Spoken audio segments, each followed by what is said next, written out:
Querido amigo, ¿qué pasaría si en tu iglesia local algún laico llegara de visita, anciano, administrador, quizá un secretario, un presidente, un tesorero o algún departamental de alguna misión, unión, división o quizá hasta de la asociación general y pidiera el púlpito y diera el siguiente discurso? Queridos hermanos, la Organización Mundial de la Iglesia ya no depende de la Conferencia General y los votos aprobados en sus sesiones mundiales, sino más bien otorgamos luz verde para que actúen conforme a sus necesidades locales y tomen decisiones, no importando que contradigan algunos votos antes aprobados y plasmados en la Escritura, en el espíritu de profecía o inclusive en el manual de iglesia. Te pregunto, amigo, ¿qué harías tú en ese caso? ¿Cómo actuarías? ¿Levantar tu voz contra este mensaje sería rebelión? ¿Sería desacato? Quiero colocar otro ejemplo. Imagínate que llega algún líder, sin importar quizás su estatus, y de repente dice desde el púlpito: podemos casar homosexuales. Inclusive si llega un par de lesbianas y quieren casarse, pues hay que hacerlo. Y si solicitan un cargo eclesiástico, sea adúltero o alguna prostituta, fornicario, sin arrepentirse, bueno, deberíamos dárselo. Ustedes sabrán que esto no está de acuerdo con la Biblia, ni los votos establecidos, pero hay un motivo de alarma. No deberíamos alarmarnos. Ahora, te pregunto, ¿qué harías en este caso? ¿Levantarías tu voz en contra de esto? Voy a colocar un tercer caso. Si a tu iglesia local llegara algún laico, anciano, administrador, secretario, presidente, tesorero, departamental de alguna misión, asociación, unión, división o hasta de la asociación general, y diera este discurso: ustedes pueden venir vestidos como quieran, no importa si es miembro o no de iglesia. Si el vestido es un poquito sensual o sexy, no importa. Si usa collares, pulseras, anillos, ropa pegada o transparente, tampoco importa. Sé que esto para algunos de ustedes quizá no estará de acuerdo con la Biblia y los votos establecidos, pero yo soy el presidente, así que tomen en cuenta lo que les estoy diciendo. Te vuelvo y te pregunto, ¿qué harías en este caso? ¿Te quedarías callado? ¿O levantarías tu voz en contra de estas pretensiones? Ahora, hay un punto que es bien delicado y quiero tocarlo con todo el respeto. No tiene que ver con música específicamente, porque el problema no es musical. El problema en realidad aquí está por encima de la música. El problema es quién tiene la autoridad en la iglesia, de dónde nos regimos. Vamos a suponer que en un cuarto caso alguien llega a la iglesia y da este mensaje desde el púlpito. Puede ser algún invitado especial, alguien con jerarquía en la iglesia, y de repente lanza esta propuesta: el jazz no tiene nada de malo. Eso es pasado, las cosas han cambiado, ya no es como antes, que se usaba en burdeles y en tabernas. No, hoy día podemos usarlo sin ningún problema, al igual que otros ritmos musicales que antes eran medio mal vistos. Es verdad, yo sé que me van a decir que nuestra Biblia y las creencias no apoyan lo que digo. Es verdad, los votos mundiales no están de acuerdo con lo que estoy diciendo. Pero las cosas han cambiado, hay que ser más abiertos al mundo, más tolerantes. Te vuelvo y te pregunto, ¿cuál sería tu reacción delante de esto? Es preocupante lo que está pasando dentro de nuestra iglesia. El problema no es musical. El problema no es que si el jazz o el rock o el merengue o la salsa. No, amigo. El problema es que se está violando la autoridad establecida. Los puntos establecidos en la Biblia, en el espíritu de profecía y en el manual de iglesia no se están tomando en cuenta. Eso es muy delicado. Yo recuerdo cuando era pequeño, mi madre hacía una torta muy rica de fresa y le colocaba crema cremas de diferentes tipos alrededor de la torta. Y ella sabía que a mí me encantaba pasar el dedo sobre la torta. Y entonces me decía, Oliver, cuidado y te veo cerca de la torta, porque vamos a tener problemas. Y ¿saben? Yo comenzaba poco a poco a acercarme, y ella me veía. Y miraba, echaba el ojo y decía, este muchacho se está acercando a la torta, ya yo sé por dónde viene. Y yo buscaba el momento cuando ella se mirara a los lados para pasar el dedo, y recuerdo que siempre mi madre me reprendía por eso, porque ella sabía mi intención. Ahora, ¿saben qué? El problema para mi madre estaba claro. El problema no era que yo colocara mi dedo sobre la torta, el problema es que no respetaba su autoridad. Está aquí el problema que estoy presentando, mis hermanos. Ahora, tú dirás, ¿y quién está haciendo esto? Antes de ir al video que vamos a presentar y demostrar que se está usando el púlpito para presentar a personas que en realidad no son culpables, porque personalmente creo que no es el problema de aquellos que están exponiendo, el problema es del liderazgo que está permitiendo que se usen los púlpitos de la iglesia para ir en contra de los votos establecidos. En realidad no creo que la culpa sea del expositor, porque yo podría invitar inclusive a un músico profesional, como decir Gustavo Dudamel, que tiene una trayectoria mundial, para que presentara una temática. Y una vez que él diera en contra de los votos establecidos sus puntos de vista, entonces el culpable no sería Gustavo, sería este servidor que permitió que él utilice nuestro púlpito. Ahora, antes de mostrar, y voy a presentar parte del video. Sí, lo tengo parte. Bueno, ¿qué es el jazz? Creo que la confusión aquí es definir el término jazz. Y para definir, si no os importa, voy a dar un ejemplo, ¿sí? La hermana White habla del jazz y menciona que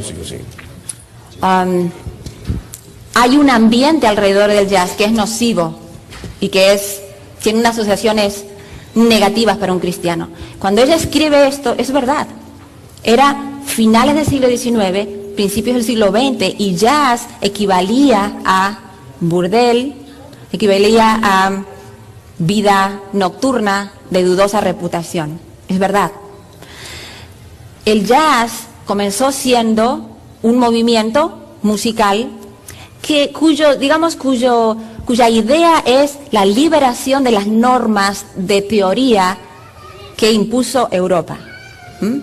Pero el jazz como movimiento evoluciona, y hoy en el siglo XXI el jazz se convierte en una de las teorías de la música que se estudia en una universidad.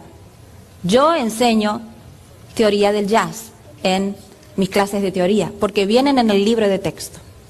Entonces, jazz hoy no quiere decir noche, perversión, burdel. Jazz se ha convertido en una teoría de la música maravillosa, no tengo ningún problema en decirlo.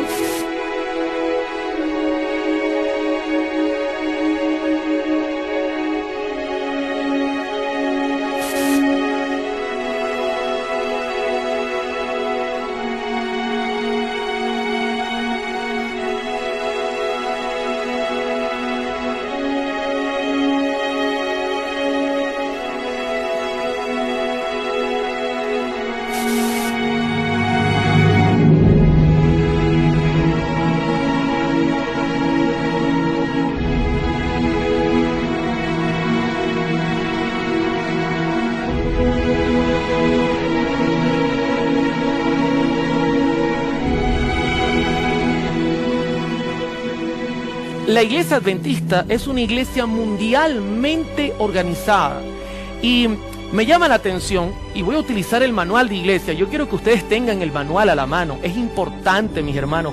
El manual de iglesia es vital para mantener el orden dentro de la iglesia, al igual como la Biblia es lo más importante. El espíritu de profecía es un apoyo a la escritura. El manual de iglesia también tiene su función. Fíjense que en el capítulo número 1 del manual de iglesia dice: ¿por qué la iglesia adventista del séptimo día tiene un manual de iglesia? Dios es un Dios de orden, responde la pregunta, ¿no? según se pone de manifiesto en las obras de la creación y la redención. En consecuencia, el orden es parte esencial de las obras de la creación y la redención. El orden se logra mediante principios y normas que guían a la iglesia en sus actividades internas y en el cumplimiento de su misión en el mundo, para que sea una organización eclesiástica eficiente al servicio del Señor y de la humanidad, precisa de orden, gobierno y disciplina. Las Escrituras afirman que todo debe hacerse de una manera apropiada y con orden. Es interesante lo que está diciendo el manual. No es algo arbitrario. Dios necesita que su iglesia tenga orden. Y de este punto estoy hablando. El problema, vuelvo y repito, no es que si yo pongo o no pongo esta música, o si yo ordeno o no ordeno a las mujeres. El problema es, ¿estoy respetando el orden establecido? Ahora, ¿saben que la hermana Elena White llamó la atención en cuanto a estas necesidades en el año 1875? Quiero compartir esta cita que también aparece en el manual. Dice así: la iglesia de Cristo está en constante peligro. Satanás está procurando destruir al pueblo de Dios. Y la mente de un hombre, el juicio de un hombre, no es suficiente como algo en que confiar. Cristo quiere que sus seguidores se mantengan unidos en la iglesia, observando orden, teniendo reglas y disciplina, y que todos se sujeten unos a otros, estimando a los demás mejores que a sí mismos. Testimonio para la Iglesia, tomo 3, página 445. La hermana White lo tenía claro. Dejar el orden de la iglesia en manos de un hombre es muy peligroso. ¿Por qué? Hermanos, la Biblia es muy clara al decir que en la multitud de los consejos está la sabiduría. Y simplemente Dios así lo ha designado. En un hombre no puede recaer la responsabilidad de guiar la iglesia, porque el hombre es pecador. No importa el nivel teológico que tenga, no importa el nivel de educación que tenga, el hombre es un pecador. Y por eso Dios quiere que su iglesia unida sea la que maneje el orden necesario a nivel mundial. Ahora, ¿tiene autoridad el manual de iglesia? ¿O simplemente es un librito que anda rodando por ahí? A mí me preocupa muchísimo. Yo he trabajado como anciano de iglesia, he participado en muchos cargos en la iglesia, y una de las cosas que le digo siempre a los miembros de nuestra iglesia es: estudien el manual, porque al entender el funcionamiento del manual y cómo trabaja la iglesia, entonces nosotros estaremos empapados con la misión y con la forma en que debemos asociarnos dentro de la iglesia. Fíjense que el manual tiene tremenda autoridad. El contenido del manual de iglesia es la expresión de la comprensión que la Iglesia Adventista del Séptimo Día tiene, basada en principios bíblicos, de la vida cristiana, del gobierno de la iglesia y de la disciplina. El manual expresa la autoridad de la Asociación General, reunida en Congreso Mundial. Y quiero que presten atención a esta cita. Dios ordenó que tengan autoridad los representantes de su iglesia de todas partes de la tierra, cuando están reunidos en el Congreso de la Asociación General. Joya de los Testimonios, tomo 3, página 408 y 409. Interesante, ¿verdad? Sin duda, el manual de iglesia presenta la voluntad divina que tiene que ver, y lo vamos a ver en minutos, con la Biblia y el espíritu de profecía, pero sobre todo representa la reunión mundial de la iglesia y los votos que ella toma en favor de la unión y la unidad de esta misma iglesia. Ahora, sigue diciendo, y quiero leer otra cita que aparece en el manual de iglesia. Dice: el manual de la iglesia está constituido por dos tipos de materiales. El contenido de cada capítulo se aplica a escala mundial a todas las organizaciones, a todas las congregaciones y a todos los miembros de la iglesia. Esto es algo mundial, porque es que la iglesia de Cristo no... la cultura tiene una gran función dentro de la iglesia, pero no es la teología la que tiene que adaptarse a la cultura, es la cultura que debe adaptarse a la teología. Por eso el manual de iglesia está hecho para la iglesia mundial. Ahora, hasta aquí hemos notado que Dios no quiere que en un hombre recaiga la responsabilidad de tomar decisiones. Pero yo preguntaría, ¿y el manual de iglesia es arbitrario? Simplemente fue que alguien tuvo una idea y lo plasmó en este pequeño libro de una manera arbitraria, vuelvo y repito. ¿Saben que no? Dice el mismo manual de iglesia, las normas y las prácticas de la iglesia se fundamentan en los principios de las Sagradas Escrituras. El manual de la iglesia presenta esos principios, recalcados en el espíritu de profecía, que deben ser aplicados en los asuntos relativos a la administración y el funcionamiento de las iglesias locales. ¿Te das cuenta? No es algo que nació en la mente de alguna persona, alguien con talento, no. De la misma Biblia y del espíritu de profecía se aplica el manual de iglesia. Se recalcan algunos puntos y normas y prácticas que son fundamentales dentro de la iglesia. No es arbitrario, querido amigo. Todo lo que está escrito allí tiene un motivo por el cual estar escrito. Ahora, esta es una pregunta importante y lo digo porque esto que voy a presentar ahora se está notando y se está viendo en muchos lugares de nuestras divisiones, de nuestras uniones, de nuestras asociaciones y misiones y de nuestras propias iglesias. ¿Puede alguna iglesia, líder o miembro ir en contra de los acuerdos y votos establecidos en el manual? Déjame decirte que sí puede, pero no debe. ¿Por qué no? ¿Puede alguna persona decir, yo no estoy de acuerdo con lo que dice el manual, eso no es la Biblia, y punto, se acabó, no quiero escuchar nada? ¿Podría alguna persona, quizá un presidente que diga, oye, tengo una idea mejor que la del manual de iglesia, o un secretario, o alguien que crea que porque está revestido de la autoridad que la iglesia le ha conferido, puede hacer y deshacer de estas cosas fundamentales de la iglesia? Dejemos que el manual responda.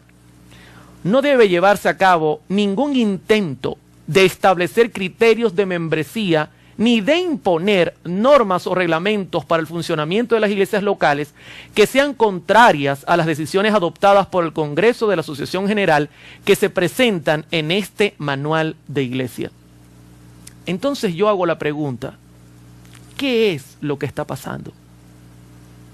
Y tú dirás, líder, amigo que me escuchas, hermano, ¿de qué habla, hermano Oliver? Se está usando el púlpito para presentar ideas contrarias al manual. Por ejemplo, el tema del jazz. Públicamente, en varias actividades, no solo en algunas iglesias locales, también en actividades patrocinadas por divisiones y uniones, se ha presentado el tema de la música. El problema no es la música, hermanos. El detalle es el siguiente. Si a mí me llaman a presentar un tema de música, lo primero que hago es sacar la Biblia, el espíritu de profecía y apelar al manual de iglesia. Porque no quiero decir nada que esté en contra de lo establecido por la reunión mundial de la iglesia. Sería ilógico. Ahora, ¿saben qué me llama la atención? Estos presentadores, seminaristas, profesores de música, no utilizan el manual de iglesia en sus presentaciones. No, pareciera que no existiera. Ahora, yo pregunto, ¿por qué? ¿Qué es lo que está pasando? No es la culpa de aquella persona que se sube en el púlpito y que presenta un sermón donde dice, el jazz en realidad no está mal. En el pasado pudo haber sido un poco extraño, pero hoy día las cosas han cambiado. Hermano, el detalle es que el manual de iglesia, que ha sido votado mundialmente, por el cual la iglesia debe regir su orden, dice que el jazz no debe ser aceptado en ninguna de nuestras reuniones, ni siquiera en las casas. Y entonces yo vuelvo y hago la pregunta, ¿qué está pasando? ¿Por qué se violan tan abiertamente las normas? No solamente a ese nivel, sino que se publican los videos que están rodando en YouTube y en muchas páginas como un trofeo, como Oliver cuando se acercaba y pasaba el dedo sobre la torta, diciendo yo tengo mayor autoridad que la misma asociación general o que la misma conferencia general o que el mismo manual o la Biblia o el espíritu de profecía. ¿Qué está pasando? ¿Quién dirige este movimiento? Yo no creo que la culpa directamente recaiga sobre aquellos que están presentando los temas. No lo creo, mis hermanos. Yo creo que la culpa recae sobre aquellos que le dan potestad a estas personas a subir en el púlpito y contradecir abiertamente los votos establecidos. La sierva del Señor dice en una cita, atención, en la Iglesia Remanente, tercera sección, capítulo 12, página 109, se me ha mostrado que nadie debe someter su juicio al de otro hombre. Pero cuando emite un juicio la Asociación General, que es la más alta autoridad de Dios, que Dios tiene sobre la tierra, no se debe mantener ni la independencia, ni el juicio privados. Por el contrario, deben someterse. La sierva del Señor lo entendía bien. Hermanos, no podemos someter el juicio de la iglesia, no se puede permitir y someterse a la voluntad de una persona. No es el orden que Dios ha establecido, así de sencillo. Y cualquier persona, hermano, tú que me escuchas, cualquier persona, sea cual sea el cargo que tú ocupas, no lo puedes hacer. Hacer esto es violar la norma. Apoyar este movimiento, permitir que el púlpito sea utilizado por personas que vengan a contradecir los votos establecidos, es violar la normativa. Es prácticamente, yo lo podría resumir así, es rebelarse contra la autoridad. Ahora, pregunto nuevamente, ¿qué está pasando? ¿Quién está detrás de esto? ¿Qué es lo que están buscando?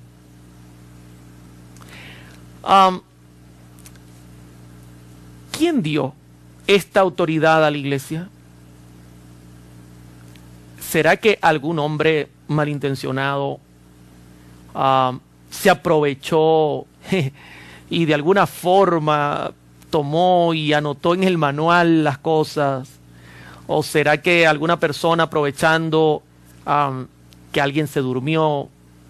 ¿Quién dio esta autoridad a la iglesia? ¿Por qué la iglesia reclama esta autoridad y dice ningún hombre debe establecerse por encima de los demás y por encima de la iglesia, y la iglesia no debe apoyar a ninguna persona, sea cual sea su estatus en la iglesia?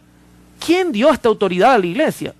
Como creador, redentor y sustentador, Señor y Rey de toda la creación, solamente Dios es la fuente y el fundamento de autoridad para la iglesia. Delegó autoridad en sus profetas y apóstoles, 2 Corintios 10, 8, quienes por lo tanto ocuparon una posición única y determinante en la transmisión de la palabra de Dios y en la edificación de la iglesia, Efesios 2, 20. La iglesia primitiva tenía la responsabilidad de velar por la pureza en la doctrina y las prácticas. Los ancianos u obispos tenían gran autoridad. Una de sus principales funciones era el cuidado pastoral y la supervisión. Hechos capítulo 20, versículos 17 al 28 y Hebreos 13, 17. También lo podemos hallar en 1 de Pedro capítulo 5, versos 1 al 3. Lo cual incluía tareas especiales como la de instruir la sana doctrina y refutar a quienes se opusieran a ella. 1 de Timoteo 3, versículo 1 y 2. Y Tito capítulo 1, versículos 5 y 9. Recibieron el encargo de probar los espíritus para ver si eran de Dios, 1 de Juan 4.1. O en palabras de Pablo, examinadlo todo y retened lo bueno, 1 de Timoteo 5.21. Lo mismo puede decirse en cuanto a la aplicación de la disciplina, en Mateo 18, 15 al 17, que abarcaba todas las formas desde la amorosa amonestación privada, Mateo 18, 16, Gálatas 6.1, hasta la desfraternización, Mateo 18, 18 y 1 de Corintios capítulo 5, versículos 11, 13, al igual que 2 de Corintios capítulo 2, versículos 5 y 11.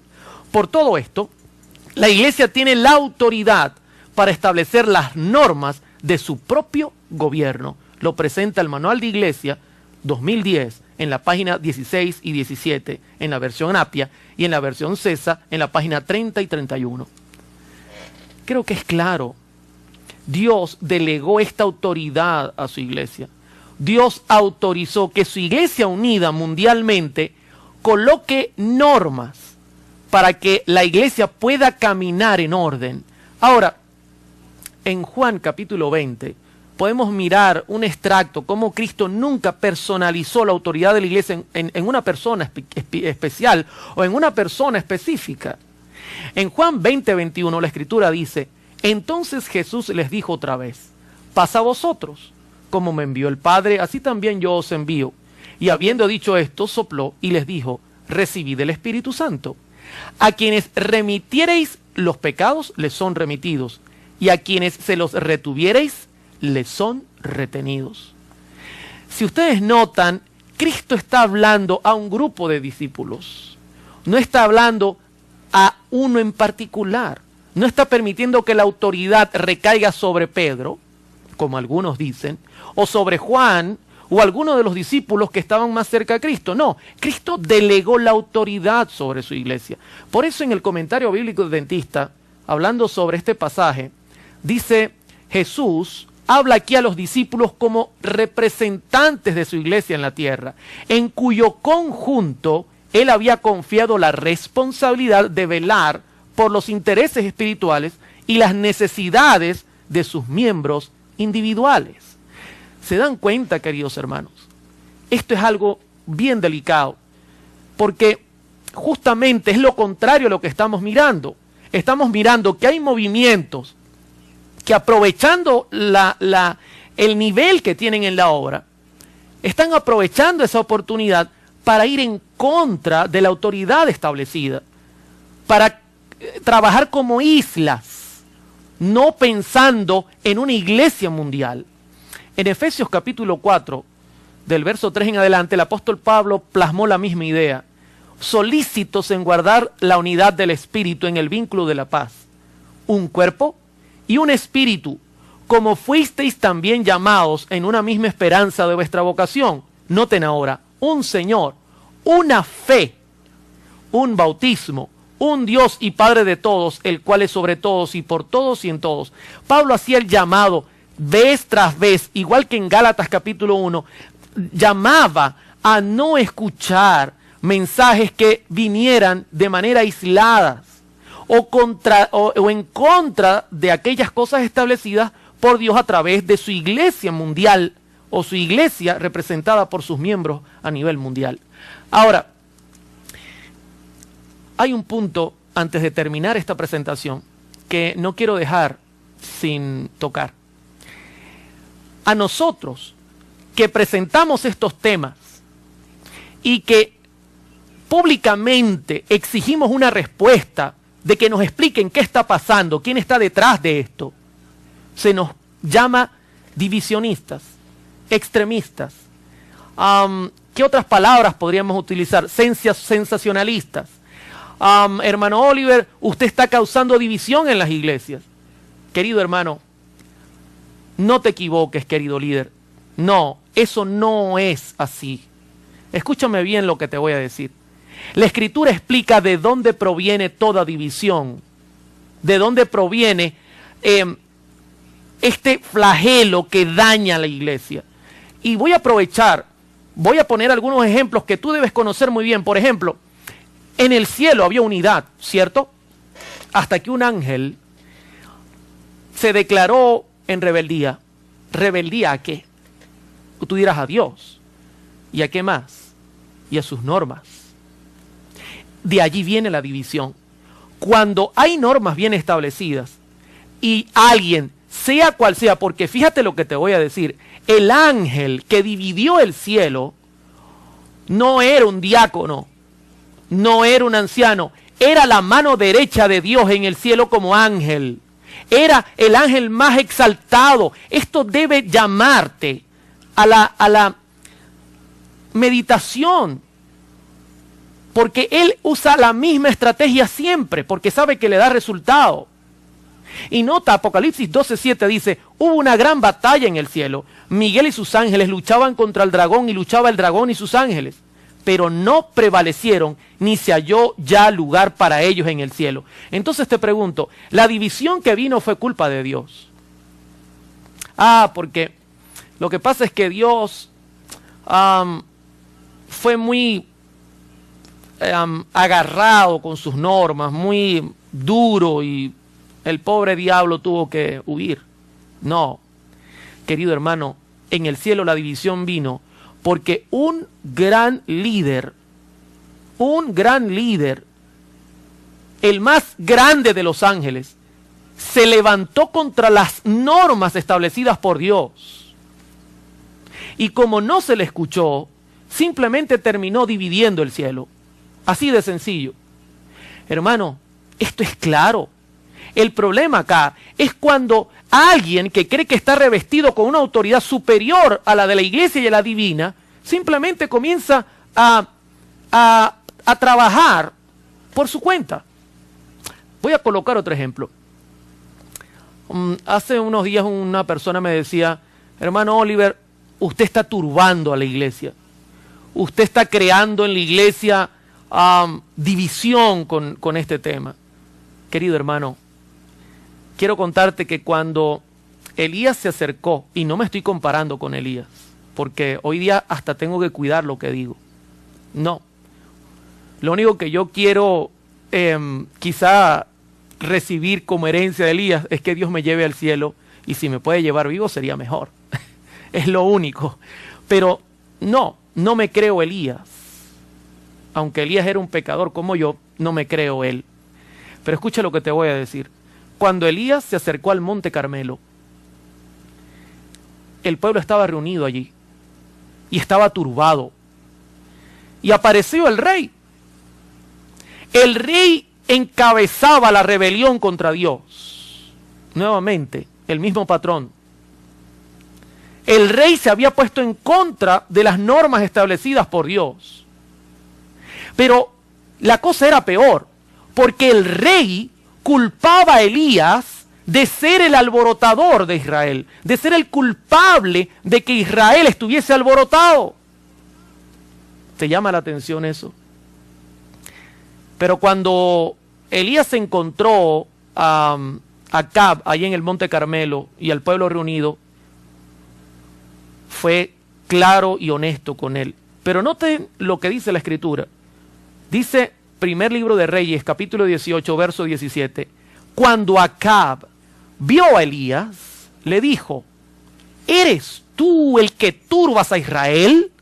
En pocas palabras, Elías, por tu causa el pueblo está dividido, por tu causa tenemos problemas. Tú eres el culpable, tú eres el divisionista, el extremista, el sensacionalista, todo el tiempo hablando y diciendo que nosotros somos los pecadores. Y la respuesta contundente, mis queridos hermanos, de Elías, nos debe poner a reflexionar. A ti que eres líder, tú que has permitido que estas cosas estén sucediendo. Versículo 18. Y él respondió: yo no he turbado a Israel, sino tú y la casa de tu padre, dejando los mandamientos de Jehová y siguiendo a los Baales. Noten cuál era el problema. El problema no era que Elías estaba reclamando. El problema, mi hermano, era claramente que el líder estaba permitiendo que la apostasía entrara hacia el pueblo. Y Elías se lo dice. Elías no se calla. Elías le dice: mira, tú eres.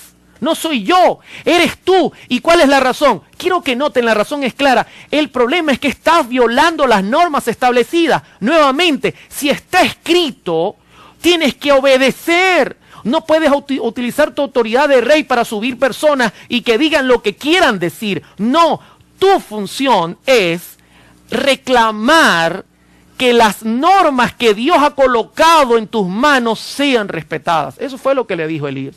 Quiero que noten lo que el comentario bíblico adventista presenta sobre este caso. Dice: era grande la turbación de Israel, y en el fondo de su conciencia Acab comprendía cuál era la causa. Pero el culpable siempre trata de rehuir la responsabilidad del mal que provoca. Acab procuró acusar a Elías por la maldición que había herido al país. Uno de los mayores males del pecado es que siempre procura confundir las cosas. Yo voy a repetir esta parte, es muy importante. Uno de los mayores males del pecado es que siempre procura confundir las cosas. Rehúsa llevar la culpa de la dificultad que ocasiona. Y aún, esto es increíble, escuchen bien esta parte, y aún procura que parezca que el justo y no el inicuo es responsable por la desgracia del hombre.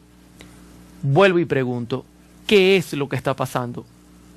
¿Por qué aquella persona que se levanta abiertamente a presentar ideas personales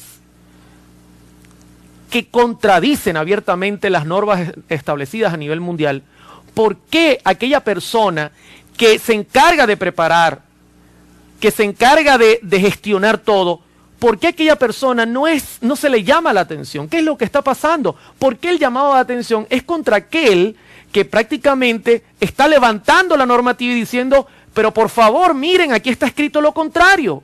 ¿Qué es lo que está pasando? Antes de terminar, quisiera presentar cómo Dios resuelve estos problemas. Escúchame, amigo, líder, hermano, que me sintonizas y que me puedes mirar hasta ahora. Dios resuelve estos problemas, pero Dios va a la raíz del problema. Sí. Cuando Satanás utilizó a Balaam para tratar de seducir a Israel, y cuando Balaam ideó un plan para atraer a Israel a las fiestas paganas, y de esta manera sacudir al pueblo, quebrantar su fe, tumbar esas normas que ellos tenían grabadas en sus mentes y hacer que el pueblo las pisoteara. Cuando Balaam, utilizado por Lucifer, logró ese objetivo, Dios actuó. Pero ¿saben cómo actuó Dios? Dios no mandó a buscar a Balaam, porque el problema no era Balaam. El problema no era Balaam. Balaam simplemente fue un instrumento utilizado para dañar al pueblo. Dios mandó a buscar a aquellos que tenían la responsabilidad en sus hombros de velar por la seguridad del pueblo. A ellos mandó a buscar, porque ellos eran los responsables de que estas cosas ocurrieran, mis hermanos. Por eso usted revisa en Números 25, versículos 3 y 4, y dice la Escritura: así acudió el pueblo a Baalpeor, y el furor de Jehová se encendió contra Israel. Y dijo Jehová a Moisés: toma a todos los príncipes del pueblo y ahórcalos ante Jehová delante del sol, y el ardor de la ira de Jehová se apartará de Israel. Yo quiero que notes, ¿a quién mandó a buscar Jehová? ¿Mandó a buscar a Balaam? No, es que ese es el punto. El problema no es quien está exponiendo desde el púlpito sus ideas. El problema es quién lo está permitiendo. ¿Por qué aquellos que deben cuidar la sana doctrina de la iglesia están permitiendo que el púlpito esté siendo utilizado por aquellos que no están de acuerdo con lo establecido mundialmente? Y entonces la Escritura señala que Dios manda a buscar a los príncipes y los manda a ahorcar delante del santuario. La señora White, escribiendo sobre esto, dice en Patriarcas y Profetas, página 485, los jefes y hombres principales fueron los primeros en violar la ley. Nota, ¿quiénes fueron los primeros en violar la ley? Los principales, los jefes.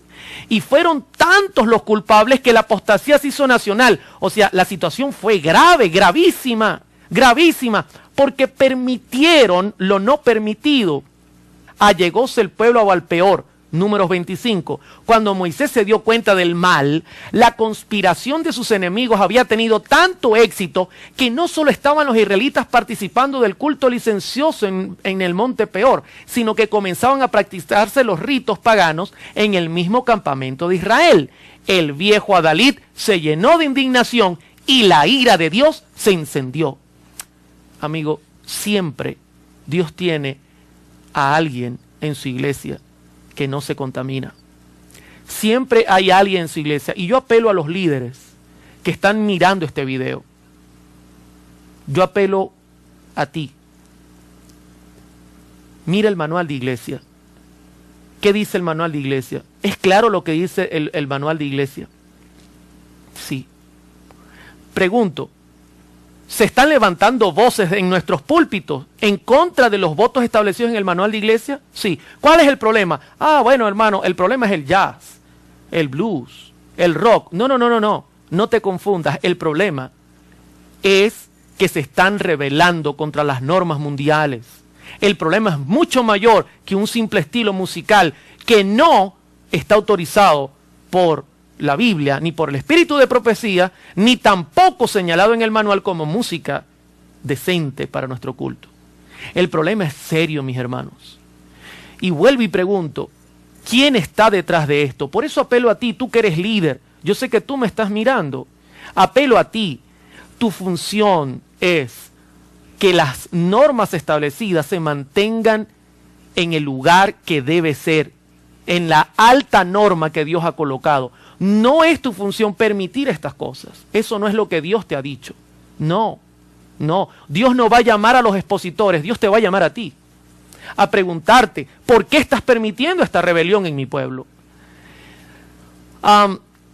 Voy a citar 2 citas que aparecen en el manual de iglesia, valga la redundancia, donde claramente nos dice que esta música no se puede usar. La iglesia debe tener mucho cuidado en la selección de los directores de música, eligiendo únicamente a personas completamente consagradas y proporcionar música apropiada para los cultos de adoración de la iglesia y sus reuniones. Nunca debería introducirse en nuestros cultos música secular ni de naturaleza cuestionable. Pregunto, ¿esto que aparece allí es un voto mundial? Sí. Pregunto, ¿hay voces que se están levantando autorizadas por la misma iglesia en nuestros púlpitos contradiciendo esto? Sí. Bueno, ¿qué es el jazz? Creo que la confusión aquí es definir el término jazz. Y para definir, si no os importa, voy a dar un ejemplo, ¿sí? La hermana White habla del jazz y menciona que hay un ambiente alrededor del jazz que es nocivo y que tiene unas asociaciones negativas para un cristiano. Cuando ella escribe esto, es verdad. Era finales del siglo XIX, principios del siglo XX, y jazz equivalía a burdel, equivalía a vida nocturna de dudosa reputación. Es verdad. El jazz comenzó siendo un movimiento musical cuya idea es la liberación de las normas de teoría que impuso Europa. Pero el jazz como movimiento evoluciona y hoy en el siglo XXI el jazz se convierte en una de las teorías de la música que se estudia en una universidad.